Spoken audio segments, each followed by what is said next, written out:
दूसरों की भलाई करना चाहते हो तो सबसे पहले अपने बंधन काटो। जो व्यक्ति अपूर्ण है वो सबके लिए महा अशुभ हो जाता है। तो हम कह रहे हैं बिरला होता है वो इंसान जो अपना दुश्मन नहीं होता और उसको बहुत श्रम से, बहुत होश से, बहुत साहस से, बहुत प्रेम से अपने जीवन में उसको लाना पड़ता है जो उसको मिटा देगा। बड़े प्रेम की बात है, बड़े प्रेम की बात, बड़ी ईमानदारी की बात और बड़े हौसले की बात है, क्योंकि किसी ऐसे को ला रहे हो जो तुम्हें ही खत्म करने वाला है। साधारण डरपोक कायर आदमी के लिए कहाँ संभव। एक स्कूल था बच्चों का, छोटे बच्चे आते थे वहाँ, एकदम छोटे बच्चे आए वहाँ खड़े हों और बड़े अपनेपन से और बड़े नाच से बोले ये हमारा स्कूल है।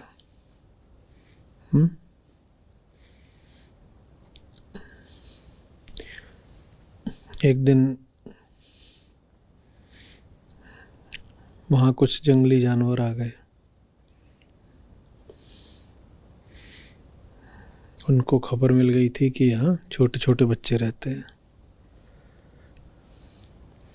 छोटे मासल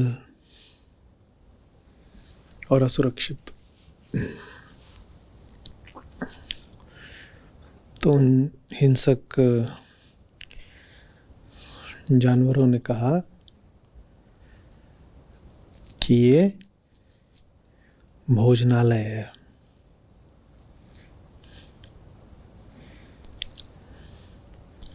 यहाँ बढ़िया खाने पीने का माल परोसा जाता है, स्वादिष्ट मांस,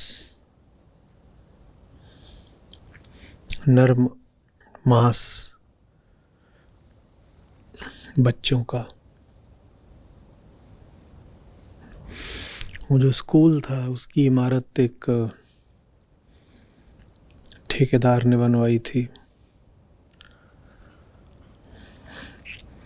और इमारत को आगे और बड़ा करने का, खड़ा करने का ठेका भी उसी ठेकेदार को मिला हुआ था। तो वो जब भी उस स्कूल के सामने से निकले तो बोले कि ये जो है ना, ये मेरा क्लाइंट है। क्या है? क्लाइंट।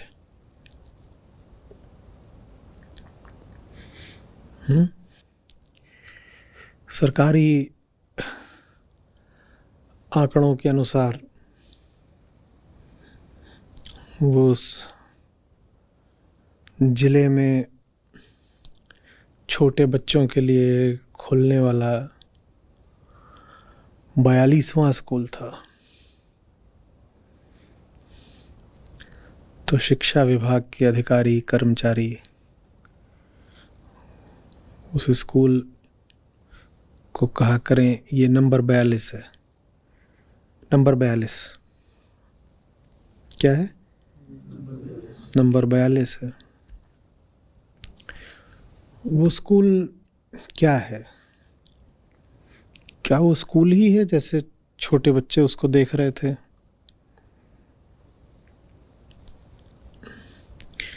या वो दावत का अड्डा है जहाँ नर्म मांस मिलने की संभावना है अगर हिंसक जानवर सही दांव लगाकर, घात लगाकर हमला कर पाए?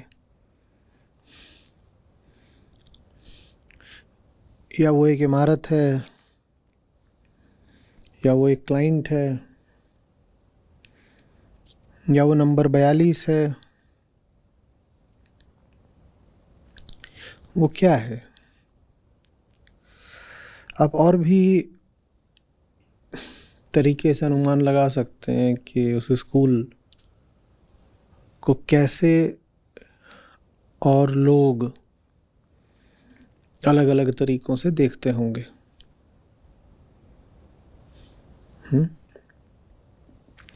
उस स्कूल में बिजली और पानी की भी आपूर्ति होती होगी, तो बिजली विभाग और जल विभाग के रिकॉर्ड्स में, उनकी फाइलों में जो स्कूल है ये एक नंबर के तौर पर दर्ज होगा। ठीक वैसे जैसे शिक्षा विभाग के लिए ये नंबर 42 है, उनके लिए भी ये कोई नंबर होगा। ये सरकारी है स्कूल, इसके पास ही एक निजी प्राइवेट स्कूल खुला, उनके लिए ये क्या है स्कूल? वो कहते हैं ये हमारे लिए एक प्रतिद्वंदी है, कॉम्पिटिटर है।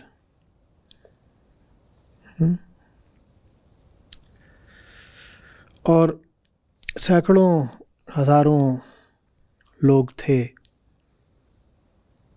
जो उस स्कूल के सामने की सड़क से रोज गुजर जाते थे, लेकिन उन्हें उस स्कूल से कोई मतलब नहीं होता था। न वो बच्चे थे, न उनके बच्चे थे, न वो ठेकेदार थे, न सरकार थे, न उनका बिजली से कोई लेना देना था, न पानी से। उनके लिए वो स्कूल क्या था? उनके लिए वो स्कूल था ही नहीं, गैर मौजूद था, अनुपस्थित था। उन लोगों से आप पूछते कि आप आते हो, रास्ते में एक स्कूल पड़ता है, वो कहते हमें नहीं पता, हमने देखा नहीं। वो उस स्कूल के सामने से रोज गुजरते थे, वो उस स्कूल के सामने से शायद सैकड़ों बार गुजरे होंगे, उन्होंने उस स्कूल को कभी देखा ही नहीं, उनके लिए वो स्कूल था ही नहीं।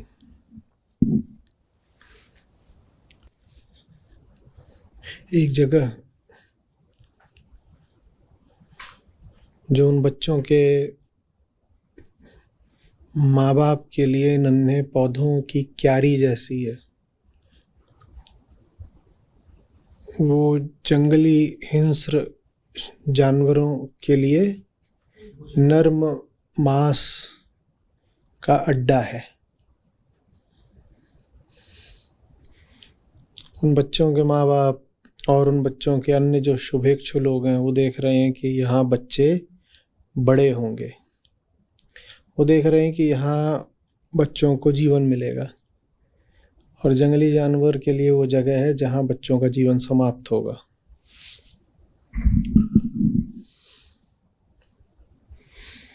उसी जगह की ओर इशारा करके आप किसी भेड़िए से पूछें वो जगह क्या है, वो भेड़िया कहेगा वो जगह है जहाँ छोटे बच्चों को मौत दी जाती है। उसी जगह की ओर इशारा करके आप किसी शिक्षक से पूछें वो जगह क्या है, शिक्षक कहेगा वो जगह है जहाँ छोटे बच्चों को जिंदगी दी जाती है। उसी जगह की इशारा करके आप ईंट के किसी सौदागर से, सीमेंट या बालू वाले से, स्कूल के किसी ठेकेदार से पूछें वो जगह क्या है, वो कहेगा वो जगह है जहाँ से मेरे घर की रोजी रोटी आती है। न वहाँ जिंदगी दी जाती है न ली जाती है, वहाँ से तो बस मेरी रोजी रोटी आती है। उस स्कूल के जो अध्यापक और प्रबंधक हैं उनसे आप पूछेंगे ये जगह क्या है, वो कहेंगे ये वो जगह है जिसे हमें और आगे बढ़ाना है। उसी स्कूल के प्रतिद्वंदियों से आप पूछेंगे ये जगह क्या है, वो कहेंगे ये वो जगह है हमें जिसे जड़ से मिटाना है। कैसे आप किसी जगह का कोई एक तयशुदा नाम रख सकते हैं? संभव नहीं है। कैसे आप कह सकते हैं कि कोई एक जगह बस ऐसी है? संभव नहीं।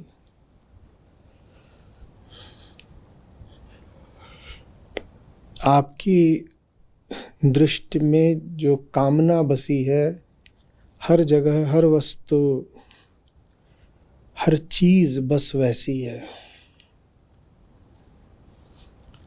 दुनिया के सब विषय विषयता का प्रक्षेपण मात्र है। आपके ही अपने विकार आपके सामने संसार बनकर प्रकट हो जाते हैं।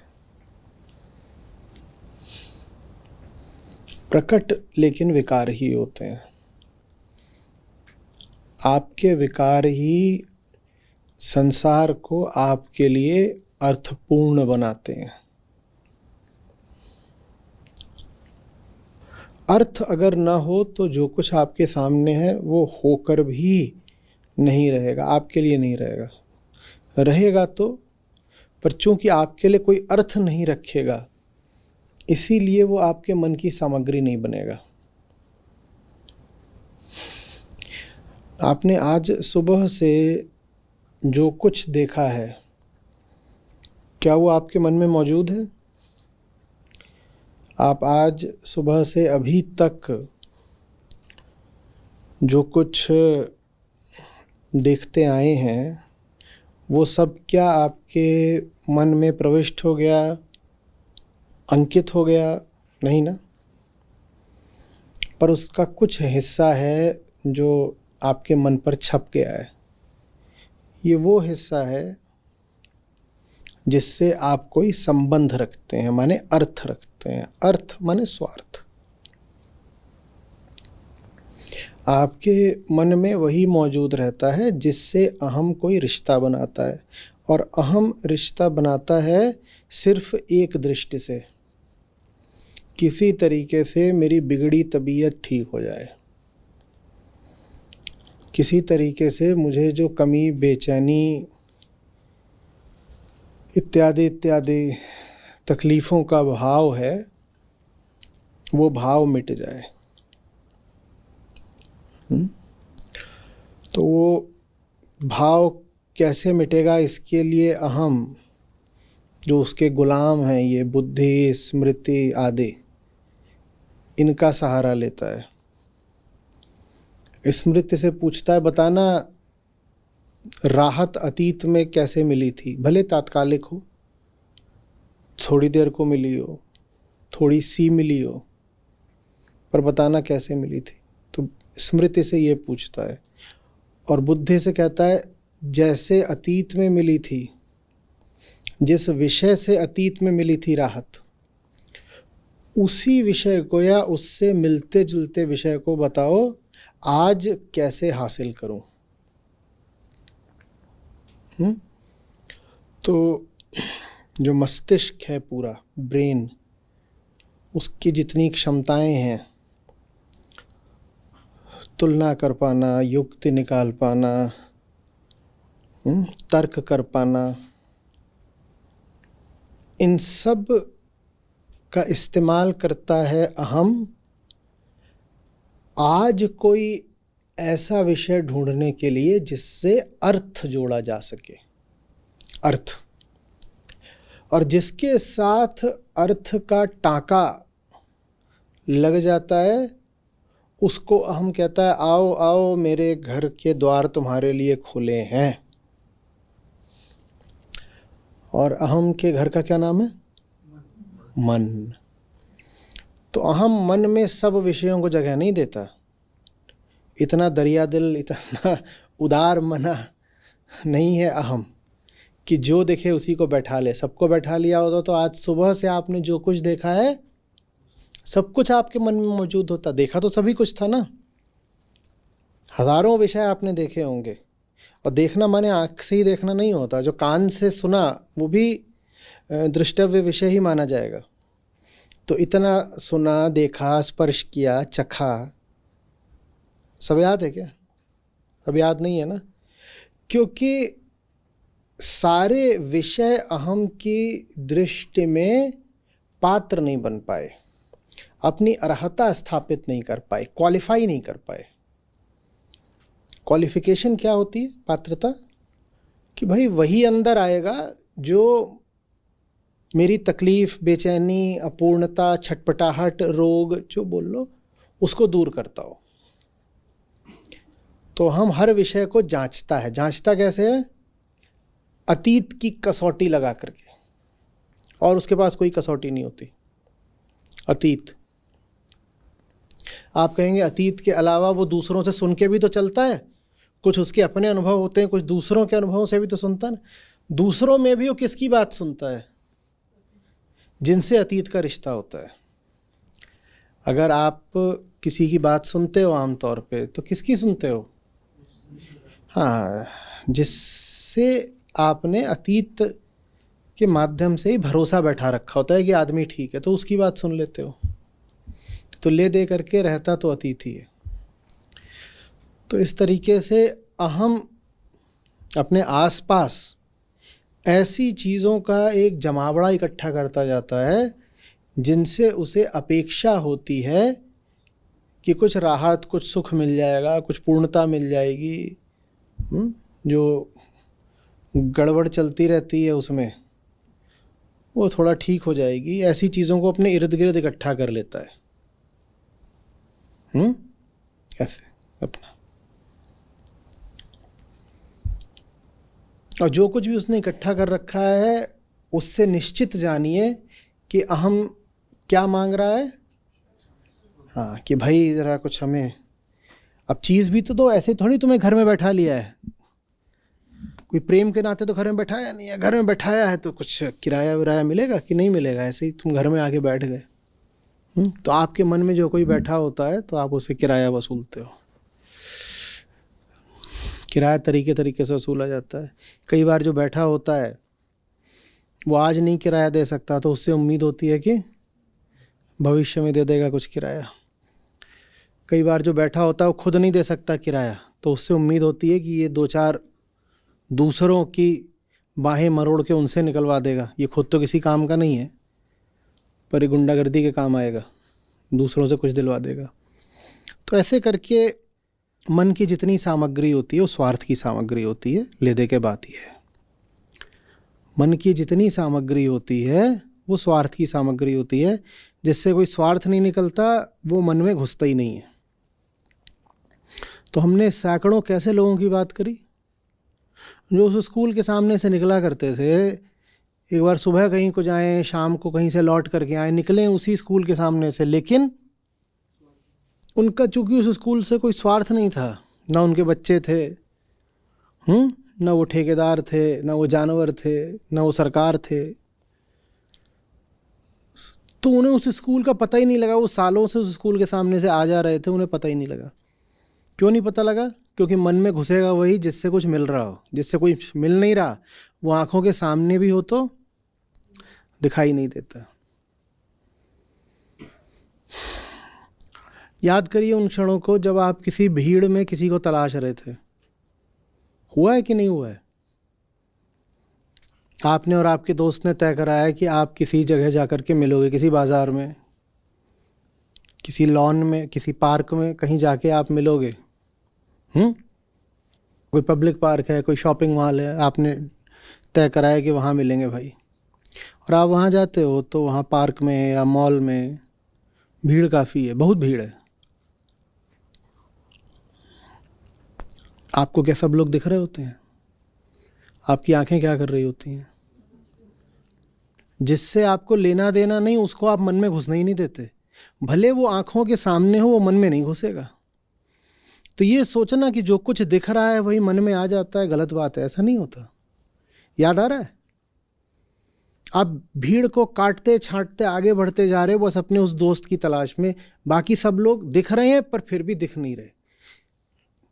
आपको कोई व्यक्ति दिख जाए, कोई बोले कि एक बहुत लंबा व्यक्ति था और उसने लाल रंग की कमीज पहन रखी थी और एक उसने काले रंग की टोपी लगा रखी थी। आपने उसको देखा क्या? बोले वो व्यक्ति ऐसा इतना लंबा है और उसने एक भारी तिलक भी लगा रखा था माथे पे। जो उसे एक बार देख ले वो उसको भूल नहीं सकता, क्योंकि उसका चेहरा और उसका कद असाधारण है। आप कहोगे हमने नहीं देखा, नहीं देखा, क्योंकि मन ने अर्थ किसके साथ लगा रखा है? वो दोस्त के साथ। तो बाकी सब जितने हैं उन्हें मन प्रवेश देगा ही नहीं। तो मन में कुछ भी यूं ही नहीं होता, उससे कुछ पाने की आशा होती है।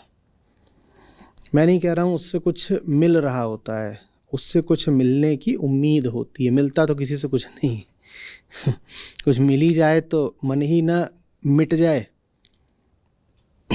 मिल कुछ नहीं रहा, पर उम्मीद है। तो जिससे उम्मीद होती है वो मन में मौजूद होता है। इनको हम कहते हैं ना मन का मीत, मन का मीत। अरे मीत वीत नहीं, उम्मीद। उम्मीद है, इसलिए वो मन में मौजूद है। जिस दिन उम्मीद मिट गई उस दिन वो मन से भी बिल्कुल दफा हो जाएगा, नहीं दिखाई देगा। आप कहेंगे नहीं ऐसा नहीं है, ऐसा नहीं है। अगर ऐसा नहीं है तो जो कुछ आप देखा करिए, सबको मन में बैठाया करिए। क्यों नहीं सबको मन में बैठाते? जैसे आप सबको मन में बैठाते नहीं, वैसे ही आप सबको मन में बैठाए रहेंगे नहीं। मन में भी बैठाया उसी को जाता है। नियम है ये स्वार्थ का, जिससे कुछ पाने की उम्मीद होती है, और उसे सिर्फ तब तक बैठाए रखा जाता है जब तक उम्मीद शेष रहती है। जिस दिन एकदम स्पष्ट हो गया कि इससे कुछ नहीं मिल सकता, वो आदमी मन से गायब हो जाता है, जीवन से गायब हो जाएगा। मन से गया तो अब जीवन में भी क्या रहेगा? और जीवन में अगर किसी तरह वो टंगा भी हुआ है किसी वजह से, तो जीवन में रहते हुए भी मन में नहीं रहेगा। तो इसलिए ज्ञानियों ने कहा कि ये जो हमारा पूरा संसार है, हमारा पूरा संसार है, वो हमारे स्वार्थ का ही विस्तार है।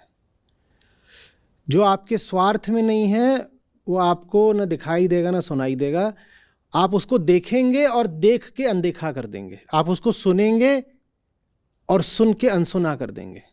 वो आपके लिए होते हुए भी नहीं होगा। तो आपके लिए होगा कौन? सिर्फ वही जिससे कुछ उम्मीद है स्वार्थ की।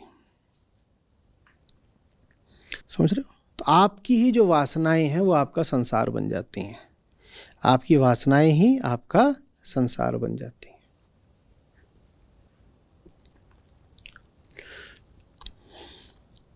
स्पष्ट हो रही है यहां तक बात? अब वासनाएं दो दिशा में जा सकती हैं। जो वासनाओं की प्राकृतिक दिशा है वो तो यही है कि संसार से और विषयों की मांग करते रहो, उनसे नाता जोड़ते रहो, उनको आजमाते रहो, उम्मीद बैठाए रखो।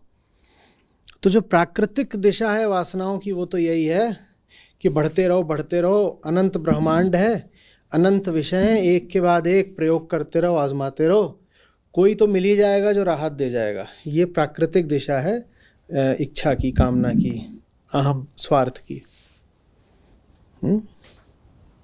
ये प्राकृतिक दिशा है। और एक प्रेम की दिशा होती है। प्रेम की दिशा कहती है कि मिटना है, सचमुच अपनी तकलीफ का असली इलाज चाहिए। ये बड़ी मुश्किल दिशा होती है। इसमें 1000 विषयों के लिए जगह नहीं होती। प्रेम गली अति सांकरी, इसमें यह नहीं होता कि 50, 60, 100, 50 कितने विषय लेकर के बैठ गए। इसमें वो विरल विषय पकड़ा जाता है जो हमारी तकलीफ है अस्तित्वगत, हमारा होना, उसको सचमुच हटा सकता है, और फिर उसी को मन में जगह दी जाती है। पर ऐसा होता नहीं। ऐसा हजारों लाखों में किसी एक किस्से में होता है कि मन में उन विषयों को नहीं रखा गया जो वासना को और फैलाते और फुलाते थे, बल्कि उस एक विषय को रखा गया जो वासना को मिटाता है। वो हो पाए इसकी संभावना एकदम न्यून होती है। इसी को जो हमारे संत थे गाने वाले, वो चुटकी लेकर के विनोद में ऐसे भी कहते हैं कि वो जो है ना, जो आकर के सचमुच तुम्हारी तकलीफ मिटा देगा। वो इतना ज़बरदस्त है कि जब उसको तुम मन में नहीं रखते तो इतना भारी एक रिक्त स्थान पैदा हो जाता है, ऐसी एक ज़बरदस्त रिक्तता, खालीपन, एक वैक्यूम पैदा हो जाता है कि उसको भरने के लिए तुम पूरा ब्रह्मांड ले आते हो मन में, तो भी मन और की मांग करता रहता है। क्या तो उसका दम इतना होता है कि या तो उस एक अकेले को रख लो मन में, या पूरे ब्रह्मांड को रख लो मन में। पूरे ब्रह्मांड को रख लोगे तो भी मन अभी रिक्त ही रह जाएगा और की रटन लगाता रहेगा। अरे तुमने अपने मन में ये जो इतने सारे विषय भर लिए हैं, ये भरी इसीलिए लिए हैं क्योंकि उस एक को न रखने की भारी कीमत चुका रहे हो तुम। उसको रख लिया होता तो इतने सारों की ज़रूरत नहीं पड़ती, और उसको रख नहीं रहे हो तो इतने सारे रख के भी काम बन नहीं रहा है। उस एक को रख लिया होता तो इतनों की ज़रूरत पड़ती नहीं। और वो एक नहीं है, इतने सारे हैं, तो भी उस एक की भरपाई नहीं हो पा रही है। नुकसान इतना ज़्यादा है कि क्षतिपूर्ति नहीं हो सकती, चाहे पूरी दुनिया मिल जाए मुआवजे के तौर पे। ये जो हमारी ज़िंदगी है, उस ज़िंदगी में इतने सब विषय मौजूद हैं,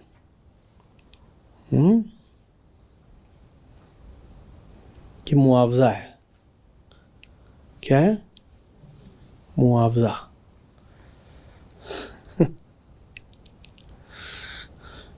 कि यार तुम्हारे पास असली चीज़ तो है नहीं, तो एक काम करो तुम, एक प्लॉट ले लो बढ़िया। अब क्या है,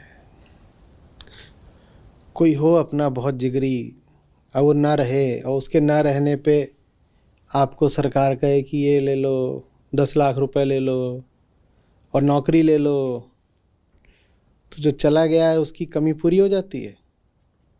हो जाती है क्या? और कोई चला जाए तो उसके जाने पे कुछ ना कुछ तो मिलता ही। इंश्योरेंस वाले आ जाते हैं, इंश्योरेंस करा के गया था, लो इंश्योरेंस का पैसा ले लो।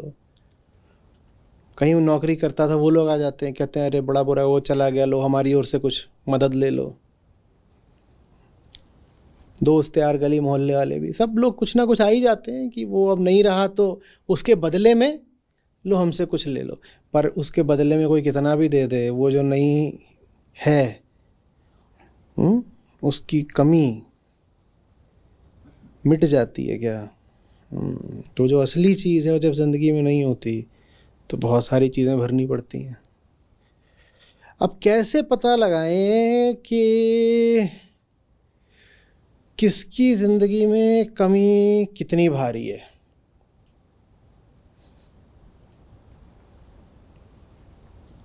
कैसे पता लगाएं कि किसकी ज़िंदगी में असली चीज़ की कमी कितनी ज़बरदस्त है?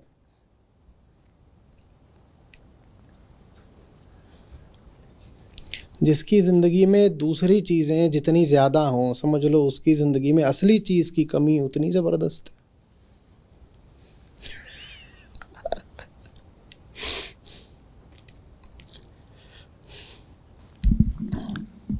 क्यों भाई?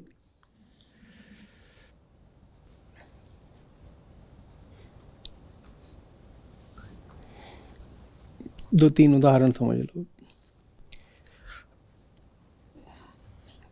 दो लोग थे, दोनों की ज़मीनें सरकार ने ले ली। हाँ, दोनों को ज़मीनों से अपनी प्यार बहुत था। दोनों को अपनी ज़मीनों से प्यार बहुत था। उनकी दोनों की ज़मीनें सरकार ने आकर ले ली। सरकार को हक होता है। एक को मुआवजा मिला 10 लाख और एक को मिला 50 लाख। बताओ ज़्यादा रो कौन रहा होगा?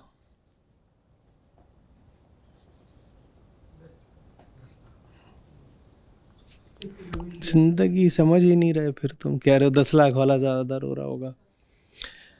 ज़्यादा ज़मीन किसकी छीनी होगी? वो ज़्यादा रो रहा है। जिसको ये संसार जितना ज्यादा मुआवजा दे रहा है, समझ लो उतना ज्यादा रो रहा है वो, क्योंकि उसका उतना भारी नुकसान हुआ है बाबा।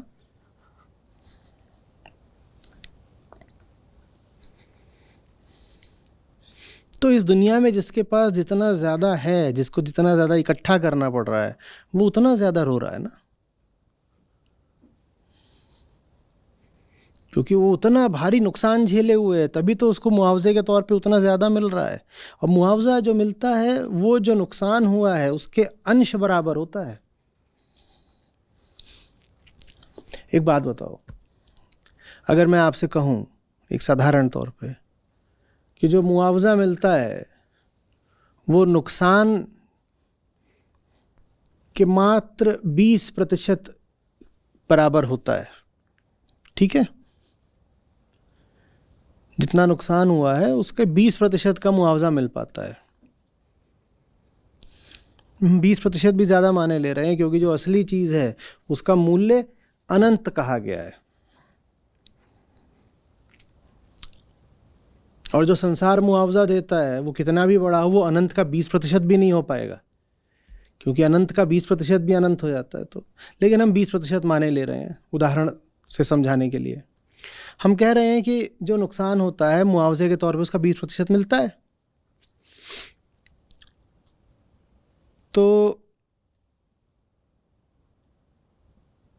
अगर आपको X राशि मिल रही है मुआवजे के तौर पे, तो आपका नुकसान कितना हुआ होगा? अगर आपको X राशि मुआवजे के तौर पे मिल रही है तो आपका नुकसान कितना हुआ होगा? 5x ना, 5x हुआ होगा। तो जितनी ज्यादा आपको राशि मिली हुई है मुआवजे के तौर पे, आपका नुकसान उतना ज्यादा है। ये इस दुनिया का नियम है, समझ लो। जो जितना इकट्ठा करे बैठा है वो उतना ज्यादा उस नुकसान को महसूस कर रहा है। उसके पास होता तो उसे इतना इकट्ठा करने की जरूरत नहीं पड़ती, नहीं है तभी तो इतना करके इकट्ठा बैठे हो। और जितना इकट्ठा करके बैठे हो यही प्रमाणित कर रहे हो कि उससे 5 गुना ज्यादा गंवा चुके हो। तो आपके संसार में 2 चीजें होती हैं, एक वो जिससे आपका भुक्ति का रिश्ता है, और एक वो जिससे आपका मुक्ति का रिश्ता है। इन्हीं 2 से अर्थ बैठता है, अर्थ। इन्हीं 2 से कुछ लेना देना बैठेगा। या तो उससे आप कुछ लेना देना बैठाओगे, उसे मन में जगह दोगे जिसको आप भोग सकते हो, या उसको मन में बैठाओगे जो आपको भोग से मुक्त कर सकता है। और किसी तीसरे को आप मन में जगह दोगे ही नहीं। तो जो हमें मुक्त कर सकते हैं उनसे भी हमारा स्वार्थ ही होता है। बिना स्वार्थ के हम उन्हें मन में जगह देते नहीं, उनसे भी हमारा स्वार्थ ही होता है, पर एक विशेष किस्म का स्वार्थ होता है। उनसे हमारा स्वार्थ होता है मुक्ति का, और जिससे मुक्ति का स्वार्थ होता है उसे परमार्थ कहते हैं। मुक्त पुरुष कैसा हो जाता है, इसके विषय में अष्टावक्र आज के श्लोक में थोड़ा इशारा देते हैं। वो कहते हैं कि संसार, शरीर और मन, अपनी हस्ती के ये 3 कोश हैं, 3 परतें हैं। सबसे भीतर वाली हो गई मन, उसके आगे वाली हो गई तन, और उसके आगे वाला हो गया। और ये तीनों किसके इर्द गिर्द होते हैं? अहम के। और अहम किसके इर्द गिर्द होता है? आत्मा के। तो अहम को किसने घेर रखा होता है? आत्मा को किसने घेर रखा होता है? अहम ने। और अहम अपने जिंदा रहने के लिए अपने आसपास क्या तैयार करता है? एक के बाद एक लोक। अहम से बिल्कुल निकट जो लोक होता है वो कौन सा होता है? मन। मन के आगे जो लोक है तन, और तन के आगे जो लोक है संसार। तो मुक्त पुरुष के बारे में कह रहे हैं कि उसे फिर इनसे किसी अर्थ का संबंध बनाने की जरूरत नहीं पड़ती है। अब वो इनसे रिश्ता इसलिए नहीं बनाता कि कुछ मिल जाएगा। तो अगर साधारण भाषा में कहें तो कह सकते हैं कि वो रिश्ता बनाता ही नहीं है, क्योंकि हमारे लिए तो संबंध का अर्थ ही स्वार्थ होता है ना, और जो मुक्त हो गया उसके लिए स्वार्थ बचता नहीं। तो उस अर्थ में उसके लिए फिर कोई संबंध भी नहीं बचता, वो असंबद्ध हो जाता है। और ये जो असंबद्धता है ये जबरदस्त करुणा होती है। आपका अभी जिससे स्वार्थ है आप उसके लिए कल्याण और करुणा के वाहक नहीं हो सकते। जिससे अभी कुछ चाह रहे हो उसका भला नहीं कर सकते, ये अच्छे से समझ लीजिए। जिससे आपको कोई चाहत है, उम्मीद है, जिससे आपका स्वार्थ का संबंध है, आप उसके लिए किसी भी हालत में शुभ नहीं हो सकते। तो ये जो मुक्त पुरुष होता है ये पूरे संसार के लिए शुभ हो जाता है, ये स्वयं के लिए शुभ हो जाता है। हम अपने लिए भी बड़े अशुभ होते हैं,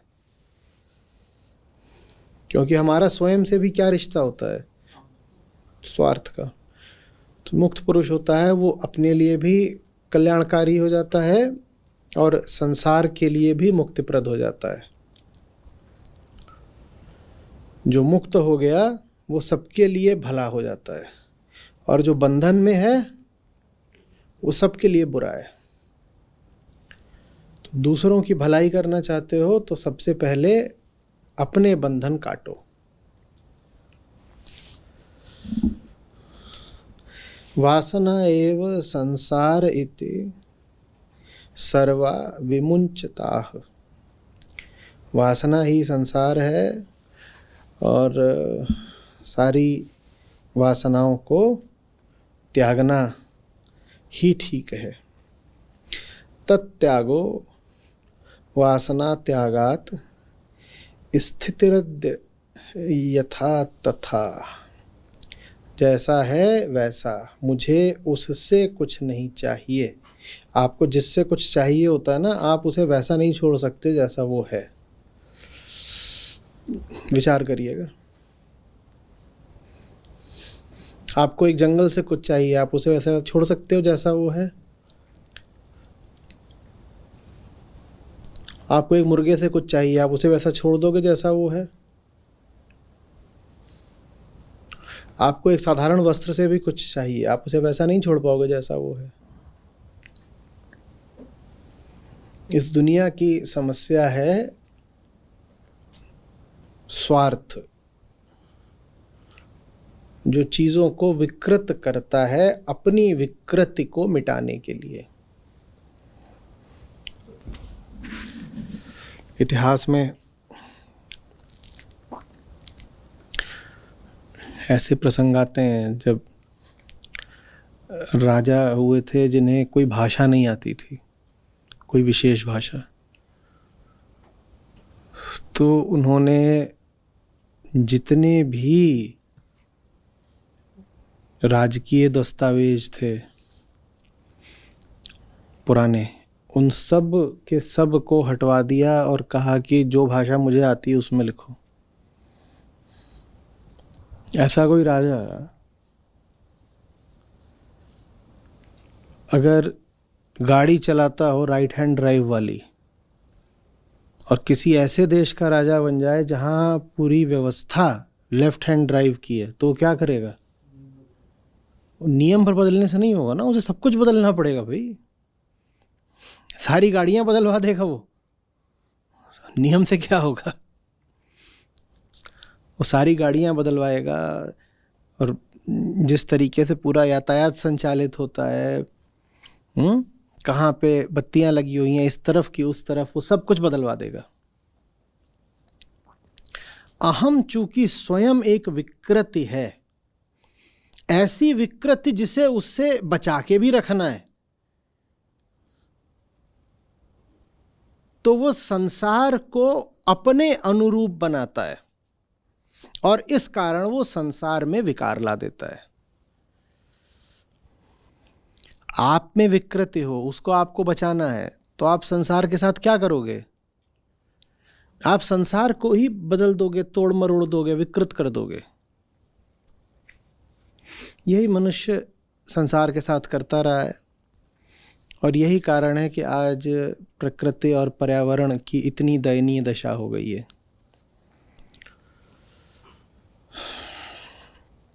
जो व्यक्ति अपूर्ण है वो सबके लिए महा अशुभ हो जाता है, विशेषकर तब जब उसकी अपूर्णता को तरह तरह की ताकतें मिल जाएं। मनुष्य अपूर्ण भी है और भौतिक रूप से ताकतवर भी।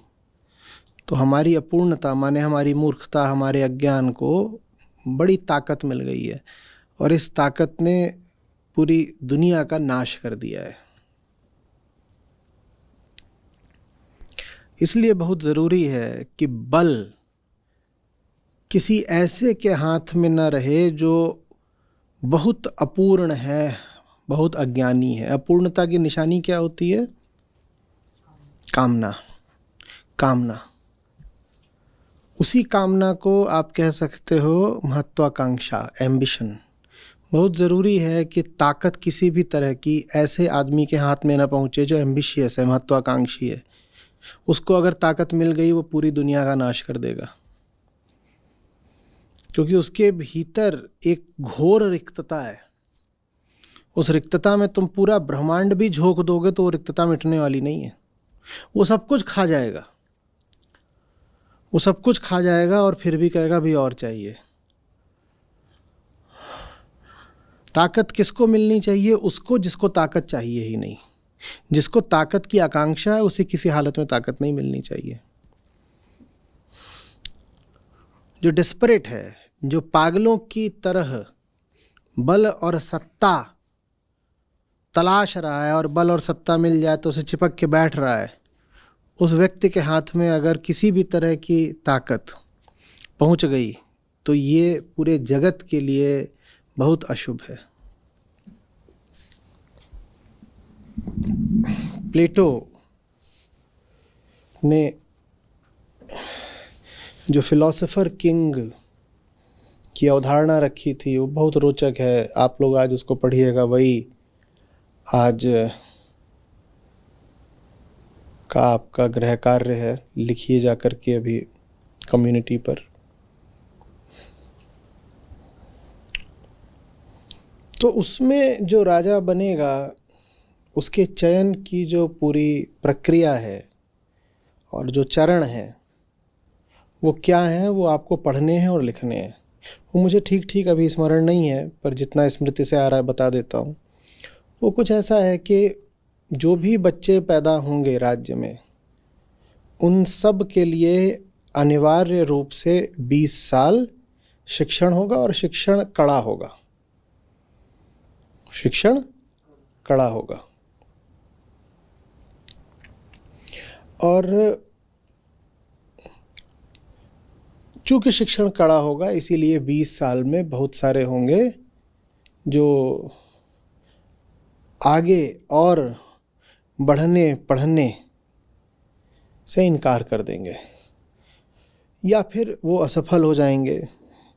जो परीक्षा इत्यादि होगी उसमें वो खरे नहीं उतरेंगे। तो इनको फिर शिक्षा की प्रक्रिया से मुक्त कर दिया जाएगा, और इनको कहा जाएगा कि अब आप जा कर के जो बहुत साधारण स्तर के काम होते हैं, ज़्यादातर जो हाथ के काम होते हैं, आप वो करिए। आप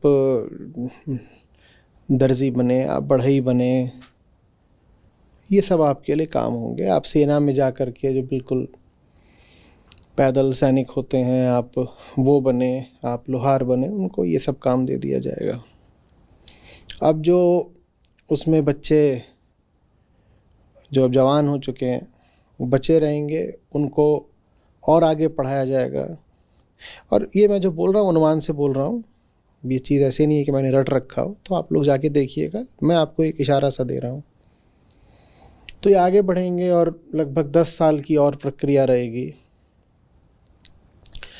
और वो भी प्रक्रिया अब और कठिन हो जाएगी।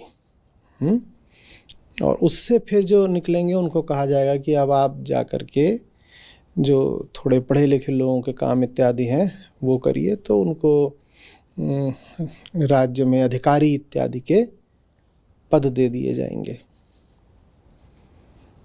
और उसके बाद की प्रक्रिया और कठिन हो जानी है, और कठिन। और 10 वर्ष के बाद फिर जो निकलेंगे वो शासन के उच्च पदों के लायक होंगे लोग, उन्हें मंत्री इत्यादि का दर्जा दिया जाएगा। और इसके बाद इस पूरी प्रक्रिया में बस चंद लोग बचेंगे, और इन चंद लोगों के साथ प्रक्रिया आगे बढ़ेगी। और 45-50 साल की उम्र में पहुंच करके फिर इन्हीं लोगों में से कोई एक चुना जाएगा, या शायद ये था कि वो आपस में निर्धारित कर लेंगे जो राजा बनेगा। और ये जो एक है जो अब राजा बनेगा, ये वो होगा जो हर तरीके से अपने आप को स्थापित कर चुका होगा, जो इतनी आग से गुजर चुका होगा शिक्षण की, प्रशिक्षण की, कि उसके भीतर अपने लिए कोई कामना नहीं शेष रह गई होगी। तो वो था फिर प्लेटो का फिलोसोफर किंग, कि वो राज्य का अग्रणी फिलोसोफर भी होगा और वही राजा बनेगा। और उसके पास अपनी कोई संपत्ति वगैरह नहीं होगी, क्योंकि अगर संपत्ति वगैरह में उसका रस होता तो वो 45 साल तक एक के बाद एक जो बाधाएं थीं, परीक्षाएं थीं, उनको पार नहीं कर पाता।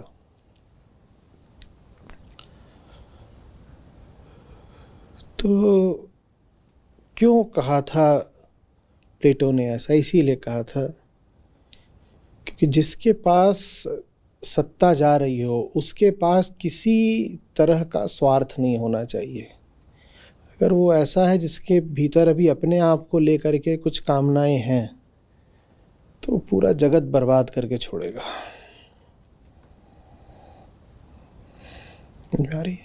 जिसका ज्ञान पूरा नहीं है, जो दर्शन में खरा नहीं है,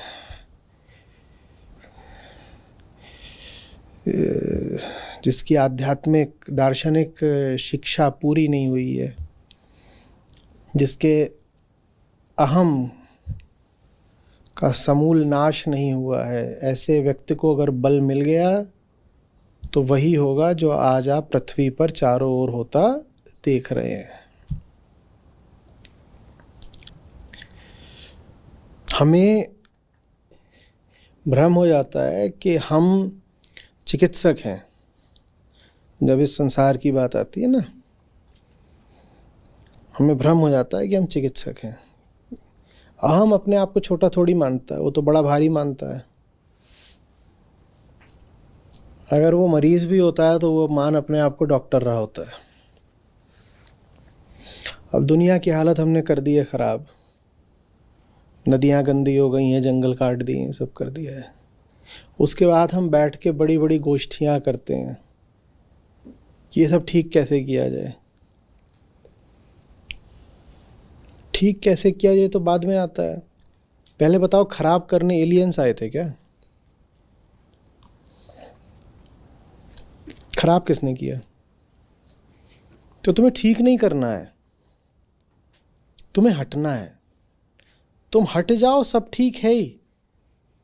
जब ठीक चल रहा था तो क्या तुम आए थे उस ठीक व्यवस्था को स्थापित करने? वो व्यवस्था ठीक इसलिए थी क्योंकि तुम नहीं थे। वो सारी व्यवस्था खराब इसलिए हुई है क्योंकि तुम हो। लेकिन तुर्रा ये है कि तुम हटने की बात नहीं कर रहे। तुम कह रहे हो अरे किसी और ने आकर के, कहीं से आए होंगे भाई, किसी आकाश गंगा से, किसी दूसरे अंतरिक्ष से लोग आए होंगे, वो आकर के सब खराब कर गए। अब हम आए हैं, हम बड़े भारी चिकित्सक हैं, हम सब कुछ ठीक करेंगे। तुम जितना ठीक करने का प्रयास करोगे सब कुछ उतना खराब होता जाएगा। तुम हट जाओ, तुम्हारा हटना ही समाधान है।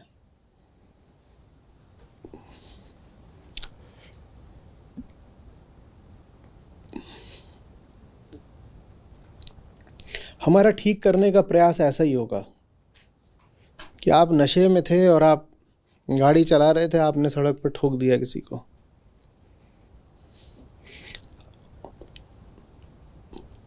आपका स्पर्श पाने से पहले, आपका प्यार भरा स्नेह भरा स्पर्श पाने से पहले वो व्यक्ति कैसा था? बिल्कुल ठीक था। उसके बाद आपने अपने अज्ञान, अपनी बेहोशी, अपनी मूर्छा में जाकर के उस पर गाड़ी चढ़ा दी। यह आपने पहला काम करा। अब वो पड़ा हुआ है वहीं सड़क किनारे, उसका सर फट गया है और खून बह रहा है। तो आपने कहा अरे अरे अरे मैं सब ठीक करे देता हूँ, मैं सब ठीक करे देता हूँ। और आप हो कौन? आप हो एक नशे में धुत बेहोश आदमी। आप कर मैं सब ठीक करे देता हूँ। और ठीक करने के नाम पे आप क्या कर रहे हो? आप कह रहे हो अरे इसका जो खून बह रहा है इसको जरा टिंचर से धोना जरूरी है ना, कुछ एंटीसेप्टिक किया जाए, नहीं तो खून बहुत बह रहा है, कहीं इसको इन्फेक्शन ना हो जाए। तो ला करके इंजन का कूलेंट डाल दिया उसके खोपड़े में। फिर बोल रहे हैं इसको कुछ दवा तो पिला दे, नहीं तो मर जाएगा, इतना इसको खून बह रहा है। तो ला के उसके मुंह में इंजन ऑयल डाल दिया।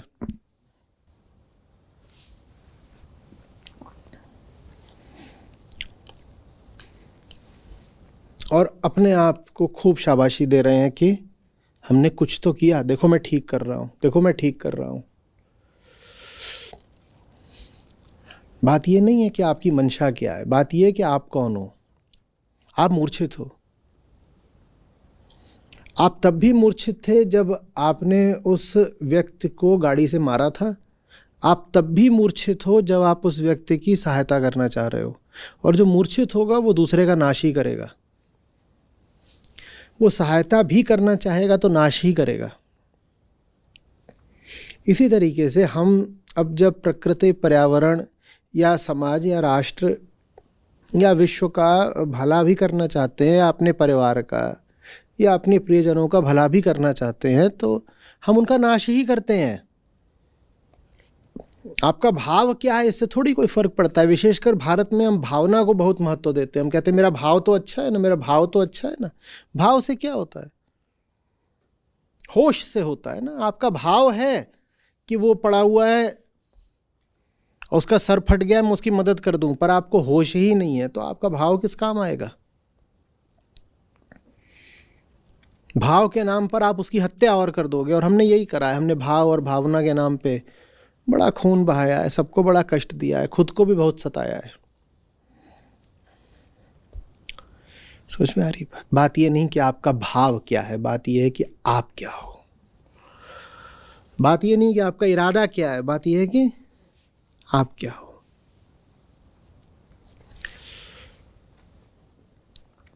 और अहम जब तक है वो मूर्छित ही है। तो सबके लिए यही अच्छा है कि आप न रहो, क्योंकि आप अगर हो तो आप मूर्छित हो। आपका होना माने आपकी मूर्छावस्था का होना। और एक मूर्छित आदमी किसके लिए अच्छा हो सकता है बताओ तो आप हटें। इसी में सबकी भलाई है, दुनिया की भी, आपकी भी। आप क्यों सोच रहे हो आप किसी के लिए भी? आप क्यों सोच रहे हो अपने लिए भी अच्छे हो? आप अपने लिए भी बहुत बुरे हो। और आपके लिए अच्छे से अच्छा वो है जो आपको हटाने में आपकी मदद कर दे। स्पष्ट हो रही है बात कुछ? आपके लिए भी अच्छे से अच्छा वो है जो आपको हटाने में आपकी मदद कर दे।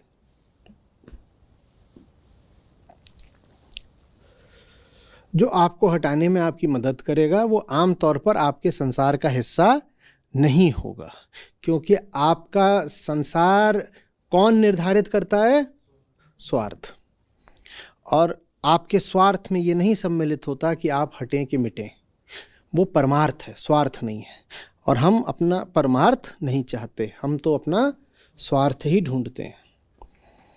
विरल है वो व्यक्ति जो अपना मित्र होता है।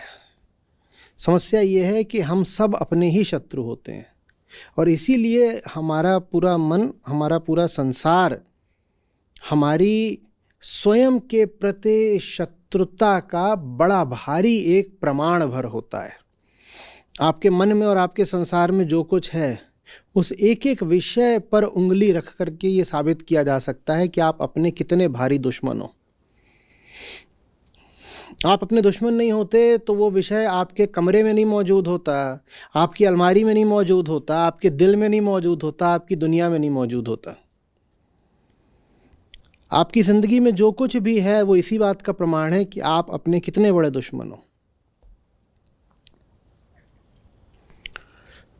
तो हम कह रहे हैं बिरला होता है वो इंसान जो अपना दुश्मन नहीं होता, और उसको बहुत श्रम से, बहुत होश से, बहुत साहस से, बहुत प्रेम से अपने जीवन में उसको लाना पड़ता है जो उसको मिटा देगा। बड़े प्रेम की बात है, बड़े प्रेम की बात, बड़ी ईमानदारी की बात, और बड़े हौसले की बात है, क्योंकि किसी ऐसे को ला रहे हो जो तुम्हें ही खत्म करने वाला है। साधारण डरपोक कायर आदमी के लिए कहाँ संभव है। ये आज थोड़ा सा जा करके ये करिएगा, अपने साथ एक क्रिया है कि अपने मन को देखिए, अपने घर को देखिए, अपने कमरे को देखिए, जीवन को देखिए, और देखिए कि उसमें क्या क्या मौजूद है जो यही सिद्ध करता है कि आप शत्रु हैं अपने। बहुत लोगों को तो बहुत दूर जाना ही नहीं पड़ेगा, उन्हें बस अपना फ्रिज खोलना पड़ेगा। बहुतों को बस अपनी जेब में हाथ डालना पड़ेगा। बहुतों को इतना भी नहीं करना पड़ेगा, उन्हें ज़रा सा अपना मन टटोलना पड़ेगा, और एक के बाद एक सामग्री मिल जाएगी जो यही साबित करेगी कि हम अपने ही बड़े भारी दुश्मन हैं।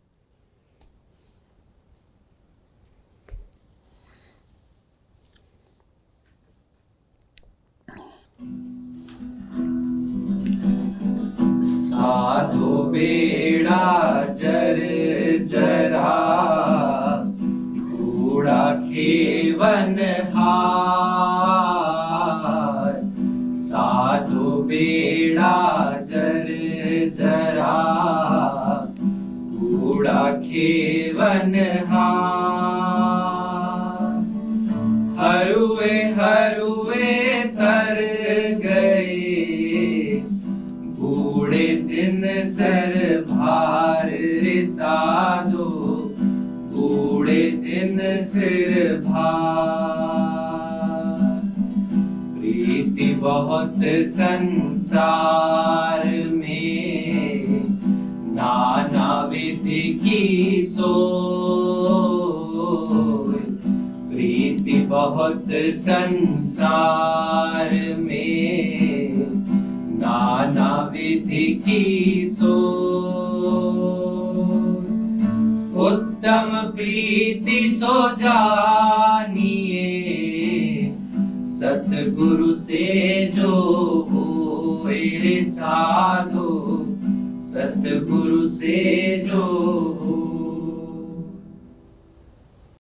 आज के सेशन में हमने सीखा कि जब भी हम किसी धार्मिक ग्रंथ का गलत अर्थ निकालते हैं तो उसका हमारी सोसाइटी पर कैसा असर पड़ता है। जैसा कि हमने सुना कि जब हम सोचते हैं कि कोई अवतार आएगा और वो हमारी सारी समस्याओं को से निजात दिलाएगा, तो उस चीज का हमारे समाज पर कितना गलत असर पड़ा है। हम हमारे दैनिक जीवन में देखते हैं कि लोग इस अवतार लेकर कोई आकर सभी चीजों को ठीक कर देगा, इस मान्यता को लेकर कई अपनी जिम्मेदारियों से पीछा छुड़ा लेते हैं। जैसे कि अगर मैं अपने ही ऑफिस का एग्जांपल लूं तो कई सीनियर मेंबर्स होते हैं जो सोचते हैं कि कोई और काम कर लेगा, तो वो अपनी जिम्मेदारियों से अपना हाथ पीछे खींच लेते हैं। तो आचार्य जी ने हमें बताया कि कोई नहीं आ रहा, कोई अवतार नहीं आ रहा, जो भी करना है आपको ही करना है। और उन्होंने हमें बताया कि हमें अपने भीतर एक बात बिठा लेनी है कि कोई नहीं आ रहा, आप हो आपका जीवन है, आपकी जिम्मेदारी है, बात खत्म हो गई। आप किसी की भी आस मत रखिए। जो भी कुछ होगा वो आपके माध्यम से ही होगा, नहीं तो नहीं होगा। तो ये आज मेरे लिए बहुत ही लर्निंग चीज थी। तो मैं इसे अपने जीवन में काफी गहराई से उतारने का प्रयास करूंगा। साधुरण में जूझ कर टूट न दे अहंकार, जग की मरनी क्यों मरे, दिन में 100 बार रे साधु, दिन में 100 बार। बहुत बहुत धन्यवाद।